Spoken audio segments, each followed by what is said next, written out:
नमस्कार, मैं हूं पीयूष शर्मा और आप देख रहे हैं नेक्स्ट 9 न्यूज नेशन का खास शो साप्ताहिक। सिद्धू मूसेवाला की गोली मारकर हत्या। पंजाबी सिंगर सिद्धू मूसेवाला की गोली मारकर हत्या कर दी गई थी। रिपोर्ट्स के मुताबिक वारदात में पंजाबी सिंगर के साथ दो और साथी जख्मी हुए थे। सिद्धू मूसेवाला को गंभीर हालत में अस्पताल में भर्ती कराया गया था। गौरतलब है कि पंजाब के सीएम भगवंत मान ने पिछले दिनों पंजाबी सिंगर की सुरक्षा को हटा दिया था। मूसेवाला ने मानसा की कांग्रेस के टिकट पर विधानसभा चुनाव लड़ा था। उन्हें आपके डॉक्टर विजय सिंगला ने 63,323 वोटों के अंतर से हराया था। आपको बता दें कि शनिवार को ही पंजाब की भगवंत मान सरकार ने मूसेवाला समेत 424 लोगों की सुरक्षा वापस ली थी। मानसा से कांग्रेस की टिकट पर विधानसभा चुना था।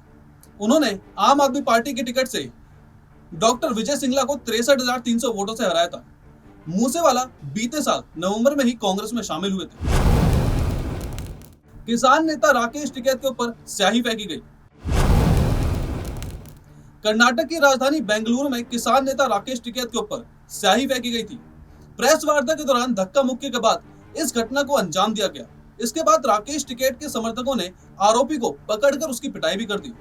वहीं इस घटना के बाद कार्यक्रम में जमकर एक दूसरे के ऊपर कुर्सियां फेंकी गई। ताजा जानकारी के अनुसार इस घटना के बाद 3 लोगों को हिरासत में लिया गया। बताया जा रहा है कि यह स्याही स्थानीय किसान नेता के चंद्रशेखर के समर्थकों ने फेंकी है। वहां मौजूद लोगों ने बताया कि जब प्रेस वार्ता के दौरान पत्रकारों ने टिकैत से पूछा कि किसान नेता चंद्रशेखर को लेकर आपका क्या कहना है, इस पर जवाब देते हुए टिकैत ने कहा कि हमारा उससे कोई लेना देना नहीं। बस इतना सुनते ही चंद्रशेखर के समर्थक भड़क गए और टिकैत पर स्याही फेंक दी। कश्मीर में फिर कश्मीरी पंडितों की हत्या।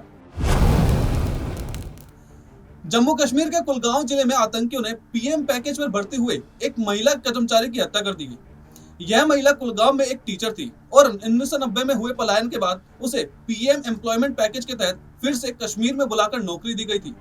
कश्मीर घाटी के स्थानीय सूत्रों के मुताबिक आतंकियों ने स्कूल में घुसकर उससे शिक्षिका से उसका नाम पूछा और फिर उसे AK-47 से गोलियां मार दी। बताया जा रहा है कि अज्ञात आतंकियों ने उसे मंगलवार सुबह उसके स्कूल में ही गोली मारी थी, जिसके बाद उसे कुलगाम जिला अस्पताल में पहुंचाया गया। यहां चिकित्सकों ने उसे मृत घोषित कर दिया था। मृत शिक्षिका की पहचान रजनी नाम की महिला के रूप में हुई, जो कि सांबा की रहने वाली थी। मशहूर सिंगर के बुधवार को इस दुनिया को अलविदा कहकर चले गए। 53 की उम्र में हार्ट अटैक के कारण उनका निधन हो गया था। बताया जा रहा है कि वो कोलकाता में एक कॉन्सर्ट करने गए थे। शहर के विवेकानंद कॉलेज में परफॉर्मेंस देते हुए अचानक के गिर पड़े। इसके बाद सिंगर को फौरन अस्पताल ले जाया गया और अस्पताल पहुंचते ही डॉक्टर ने उन्हें मृत घोषित कर दिया। के अपने पीछे पत्नी ज्योति कृष्णा और 2 बच्चों नकुल और तामरा को छोड़ गए हैं। के का पूरा नाम कृष्ण कुमार कुन्नत था। उनका जन्म 23 अगस्त 1968 को केरल के त्रिशूर में हुआ था। मलयाली परिवार में जमने के दिल्ली में पले बड़े थे। बॉलीवुड में ब्रेक मिलने से पहले के ने लगभग 3,500 एड फिल्मों के लिए जिंगल्स भी लिखे थे। उन्होंने 1999 में क्रिकेट विश्व कप के दौरान भारतीय क्रिकेट टीम के समर्थन के लिए जोश ऑफ इंडिया गाना भी गाया था, जिसे खूब पसंद किया गया था। बीजेपी में हुआ हार्दिक पटेल का स्वागत।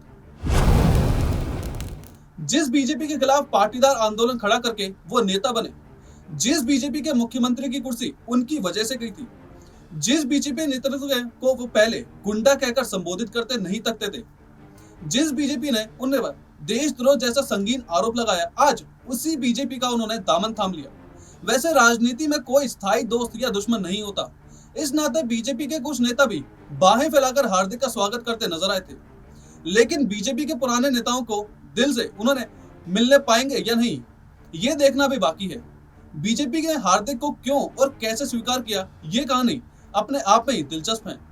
आपको बता दें कि पीएम के लिए यमराज से लेकर झूठा शब्द कहकर इस्तेमाल कर फेमस होने वाले हार्दिक पटेल अब खुद ही बीजेपी का दामन थामने जा रहे हैं। हार्दिक ने कांग्रेस का हाथ साल 2019 में थामा था। कांग्रेस ने 11 जुलाई 2020 को हार्दिक को गुजरात के प्रदेश कार्यकारी अध्यक्ष की कमान सौंपी थी। हार्दिक का कहना है कि कांग्रेस की लीडरशिप परेशान कर रही थी, जिसके कारण उन्होंने कांग्रेस से अपने हाथ खींच लिए। उत्तराखंड में बीजेपी 55,000 वोटों से जीती। उत्तराखंड के चंपावत विधानसभा उपचुनाव के बाद आज वोटों की गिनती हुई, जिसके बाद आज ही उपचुनाव के परिणाम घोषित कर दिए गए। चंपावत के पंचायत भवन में वोटों की गिनती आज सुबह 8 बजे शुरू हो रही है। कड़ी सुरक्षा के बीच मतगणना के लिए भी सभी जरूरी इंतजाम किए गए थे। इस सीट के लिए आज होने वाली जीत हार पर सबकी निगाहें टिकी थी। वजह ये रही कि सीएम पुष्कर सिंह धामी आज जीतना बहुत जरूरी था, तो वहीं कांग्रेस की निर्मला घेतोड़ की प्रतिष्ठा की आज दाव पर लगी थी। 54,000 से अधिक वोट पाकर सीएम धामी जीत गए। सीएम धामी का रिकॉर्ड मतों से जीत के साथ ही भाजपा कार्यकर्ताओं ने जश्न शुरू कर दिया है। सीएम धामी 54,121 मतों से जीते हैं, जबकि कांग्रेस की निर्मला घेतोड़ को 3,607 वोट ही मिल पाए। पहली बार कांग्रेस की जमानत जब्त हुई है। यहाँ पर कानपुर में शुक्रवार को जुमे की नमाज के बाद दो पक्षों के बीच भिड़ंत हुई। कानपुर में शुक्रवार को जुमे की नमाज के बाद दो पक्षों के बीच भिड़ंत के बाद दंगे जैसे हालात पैदा हो गए। दो पक्षों के बीच बाजार बंद कराने को लेकर बवाल हुआ। पुलिस पर दंगाई पथराव कर रहे हैं, साथ ही पेट्रोल बम भी फेंके रहे। पुलिस 25 उपद्रवियों की पहचान कर चुकी है। अब तक 18 लोग हिरासत में भी लिए गए।